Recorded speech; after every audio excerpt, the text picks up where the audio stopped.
Welcome to Would I Lie to You, the show with unvarnished truths and highly polished lies. On Lee Mack's team tonight, from this morning to this evening, it's Josie Gibson. Aww. And the queen of comedy herself, Jo Brand. And on David Mitchell's team tonight, children's author and stand-up comic, it's Alistair Beckett-King. And singer, actress and West End star, Beverly Knight.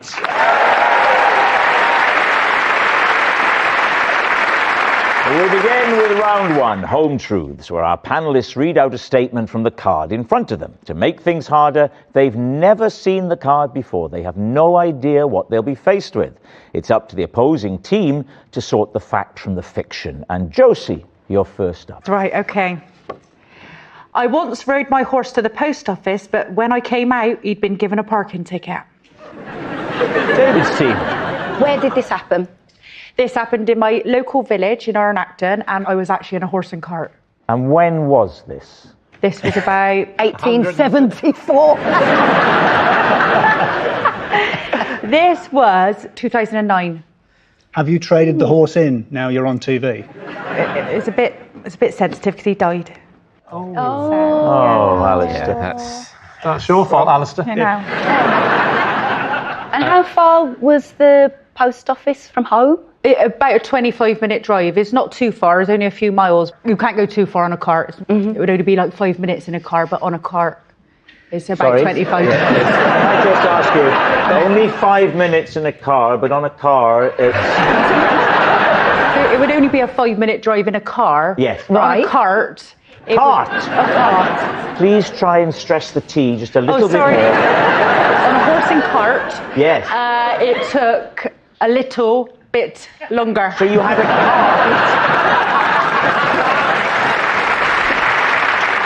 cart. What part of the horse was the ticket on?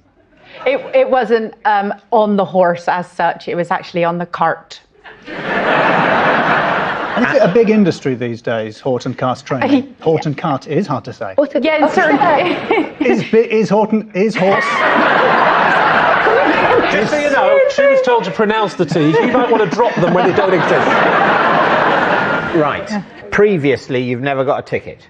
Never, no. I will just say, normally, I do put the horse in the car park, but... Sorry, what's his registration number for the machine?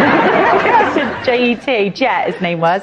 Yeah, but this time, I parked him on the double yellow lines outside the post office. So what did you do with the ticket? Did you appeal? I basically just ignored it. Oh. Yeah. Well, and what happened? Nothing happened. Well, of course, nothing happened. Nothing happened. But how could it? Because usually they've got the car registry. What are they going to write? Some cart. It's untraceable. No, you've got to put a registration number on the back of a horse and cart. Oh, do you? Yeah. Paint a picture of Jet, the horse. The dead horse. So, Jet... Sorry, what? Wow. I'm glad you didn't say you went to the post office with your mother. He'd have been just as heartless. But Jet was a very special horse. He was obviously jet black. He did like a mare. So you had to be careful. When you went past the mare's field, you had to be really, really careful. That is very awkward if you're in a horse and cart and they're at it.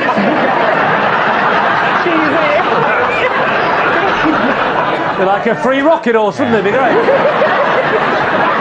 What do you think? Is she telling the truth? I think she has knowledge of horses. Yeah. I think she may have had a horse in her life who has subsequently passed away. I believe Must you that. keep banging on? When you're getting the number plate for a cart, what's it say? Does it just say horse? No, you know when you buy like a personalised licence plate, you can do that for a cart. So ours was Jet 2.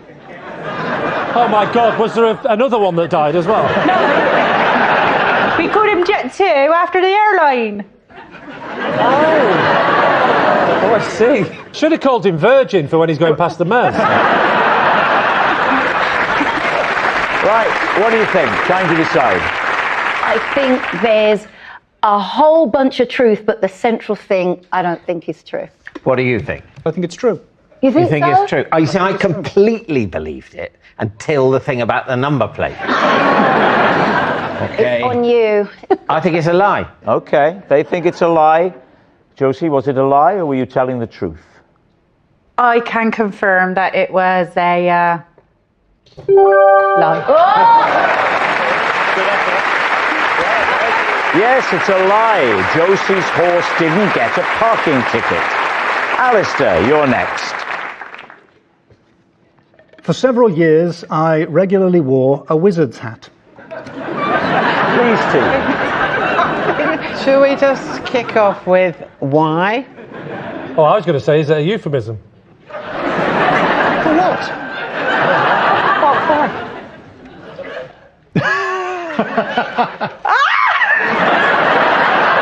I'm joking. No, it isn't. I know, but she believes me, so go with it. You wore a wizard's hat? I wore a wizard's hat for several years. The start age and the end age? 18, 19. Oh. I was a teenager. Awkward old. Oh, I thought you were going to say 5. 18. 18, 19 into my early 20s. Did you make it? I made it, yes. From what? Fabric. What kind of fabric? Fabric can mean many things. Cotton. Well, I would say rubber or plastic if you're wearing it in the rain. I suppose the practicalities of making it. If you're sewing up rubber, I had to repair my girlfriend the other day, and so nailing it through the. Yeah. Were you one of these reenactors? No, no, fiercely no. I can't walk past reenactors without them trying to lure me over because of my general appearance, and I'm not interested in actual history at all.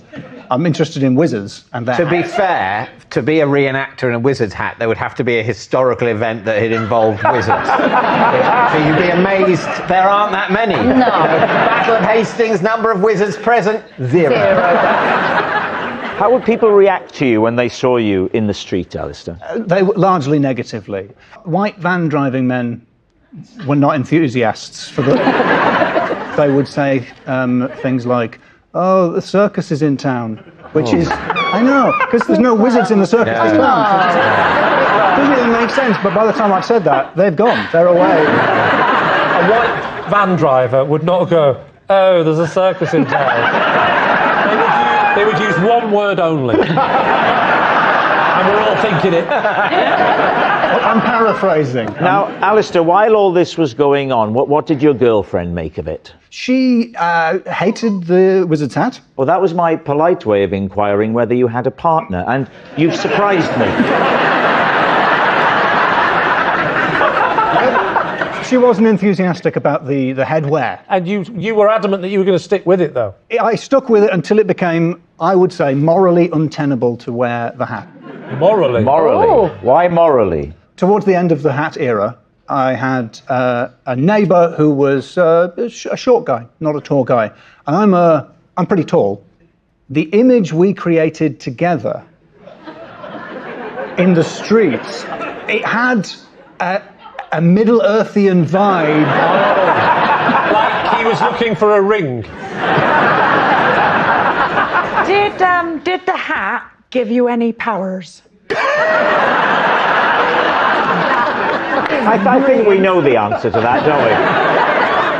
Do you think he's telling the truth? I think it's oh, you look like a lizard, a wizard. Sorry.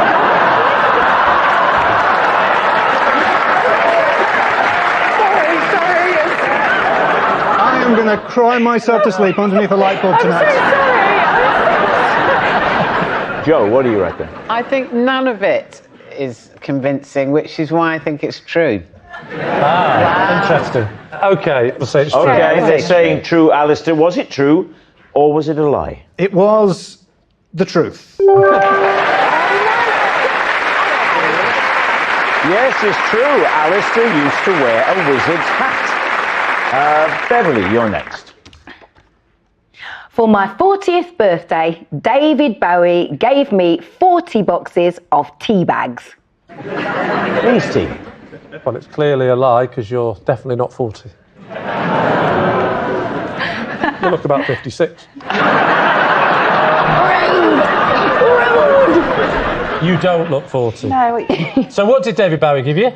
40 boxes of tea bags. Were you good friends with David Bowie? Not a good friend, but we talked a lot. Would he just ring you up out of the blue and go, are you drinking the tea? That's all you ever do.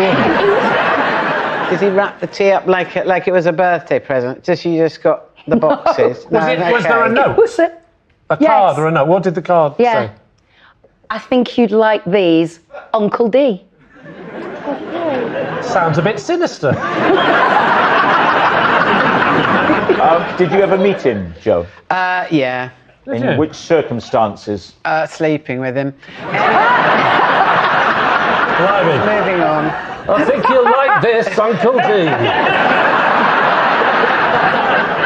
What were the flavours, if you don't mind me asking? So, English breakfast, straight up. Classic. Earl Grey. Yeah. Green. What? Green's green. lovely. No, it was Earl Grey that made me go, Yeah. Oh, Don't really? like Earl Grey. No. Some people like it, but I don't. You know, it's not the normal kind, is it? What are you thinking, Joe? Could it be true? I think it is true. Josie, what do you think? I think because you know so much detail about David, I think you are definitely telling the truth. Whoa. I don't think there was that much detail about him, other than David knows that she likes tea, which she could be making up. In fact, is if she's lying. Oh, God. Oh, now I'm thinking. It's good that you've started. What's your team going to say, Lee? If you two think it's true, we'll go with true. Do you think it's true, Josie? I do, yeah. Well, then we'll say true. Okay, they're saying it's true. Beverly, was it true or was it a lie? I can confirm it was a lie! Oh, my God, she's Yes, it's a lie. Beverly wasn't gifted tea bags by David Bowie. Our next round is called This Is My, where we bring on a mystery guest who has a close connection to one of our panellists. This week, each of Lee's team will claim it's them that has the genuine connection to the guest. It's up to David's team to spot who's telling the truth. So please welcome this week's special guest, Tamsin.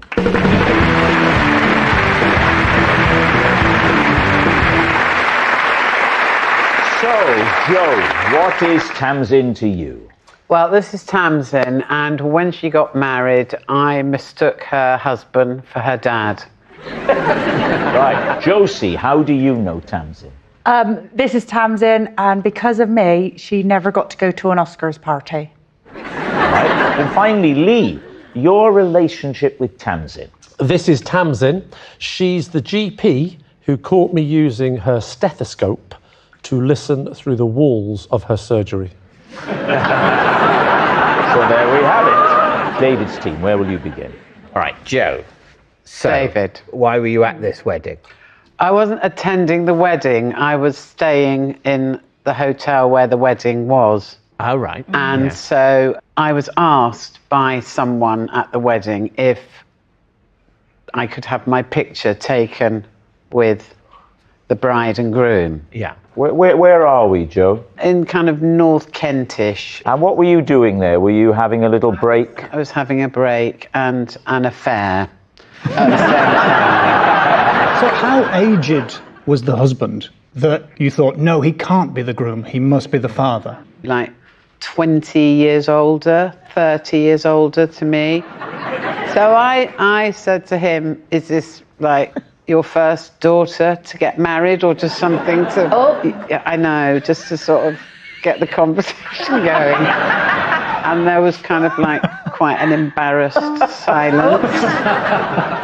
And then someone said to me, that's her husband, out of the side of their mouth. How And did Tamsin respond? He looked embarrassed, she looked slightly angry, if I'm honest.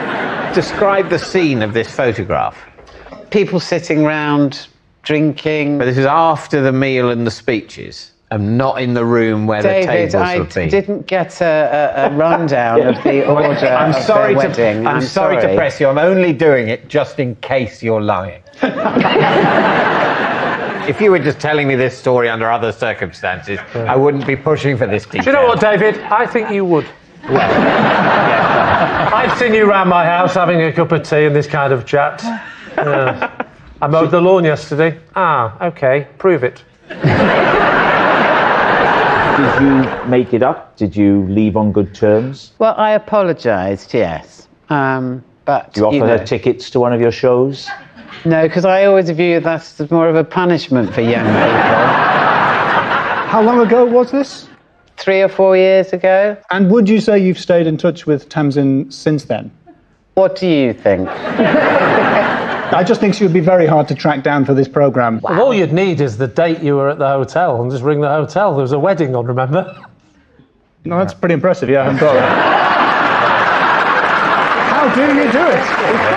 Well, I think from what Lee says, the story about the GP and the stethoscope's looking less likely. Right, who are you going to quiz next? Okay, we'll go to Josie, shall we, next? Remind us, Josie. Because of me, Tamsin never got to go to an Oscars party. What Oscars party would she otherwise have gone to? It was Elton John's Oscars party. That's quite a big quite- Oscars The party. big deal. It was a big deal. Basically, the only reason Tamsin took that job was to go. What was that job? I was working for This Morning, Right. and I had to go to LA. On the last day was Elton John's party, Yeah. and I got chucked out. So what happened? We were working the red carpet, Yeah.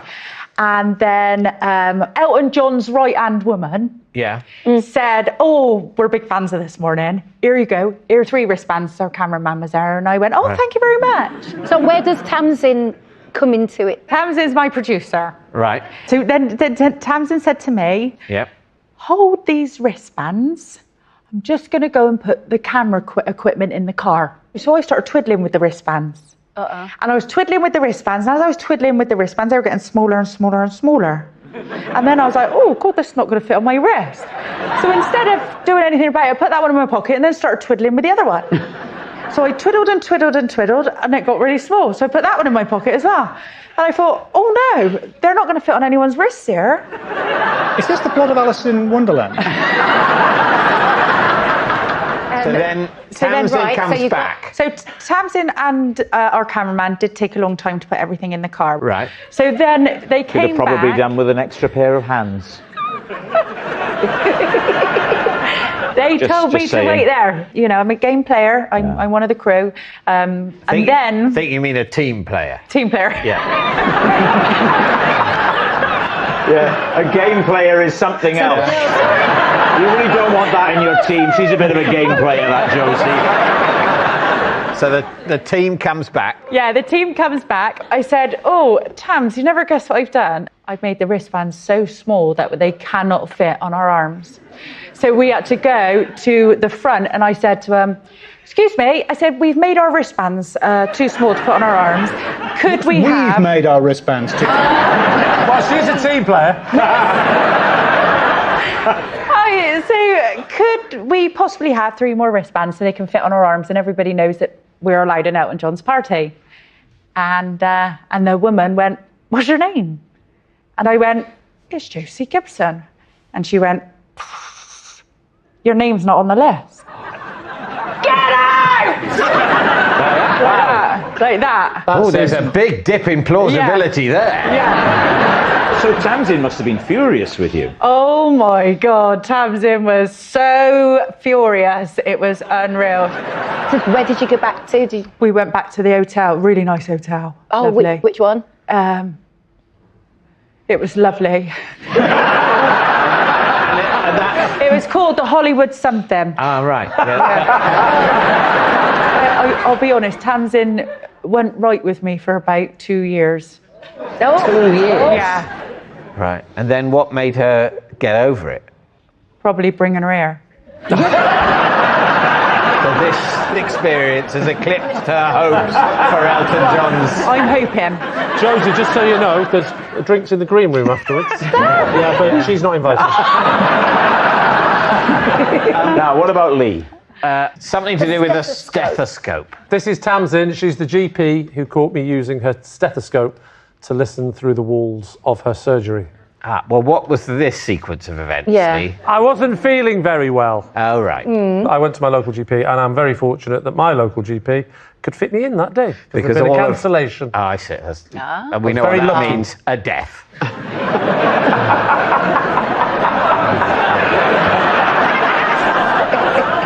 So I went to see my GP. Yep. Who is Tamsin? Yes. Yeah. Yeah, it's a bit weird the way your eyes didn't dart over towards her when you said my GP. They didn't dart. It feels like they were meant to have darted. They didn't dart Good over. point. Anyway, as I was saying, I was going to say about my inability to dart my eyes. I'm so sorry. And she couldn't fix it. Isn't that right, Tamsin?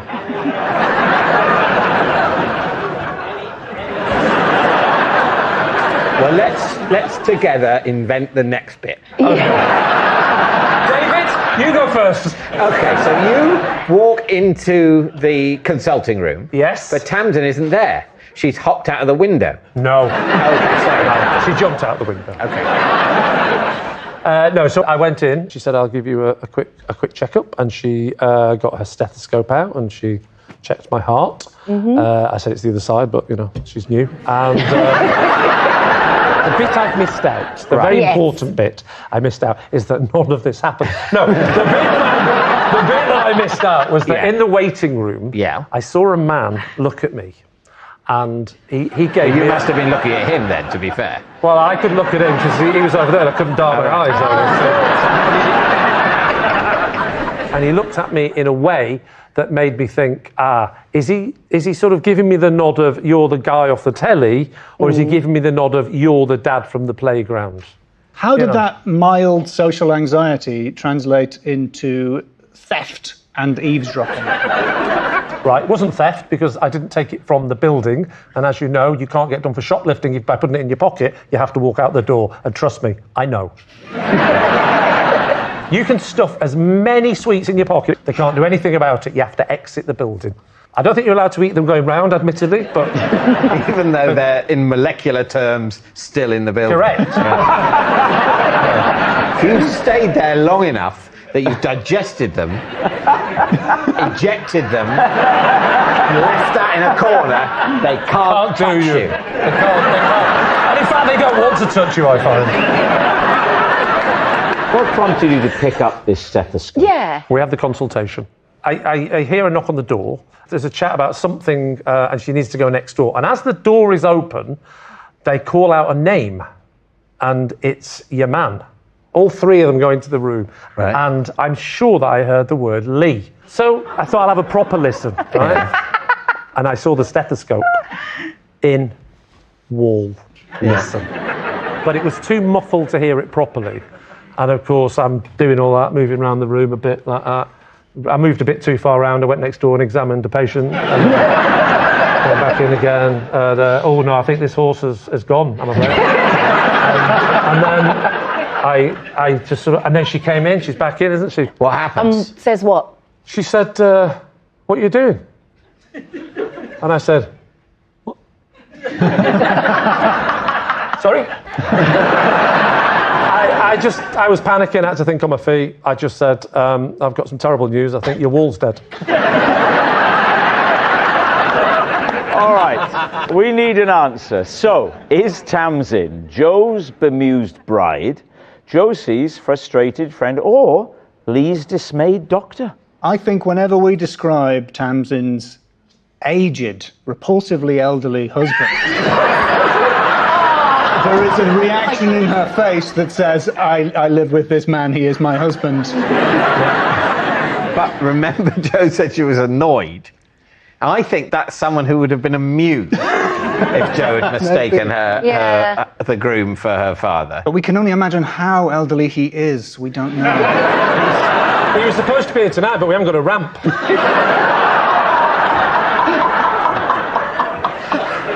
Right.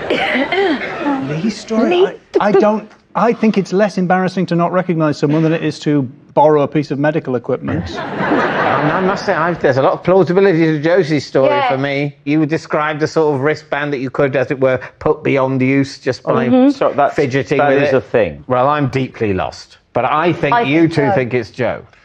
Yes. Yeah. Well, let's say it's Joe then. Okay, Yeah. they're saying that it's Joe Oh, and God, here we go. the wedding. Tamsin, would you please reveal your true identity? I'm Tamsin, And because of Josie, I missed an Oscars party.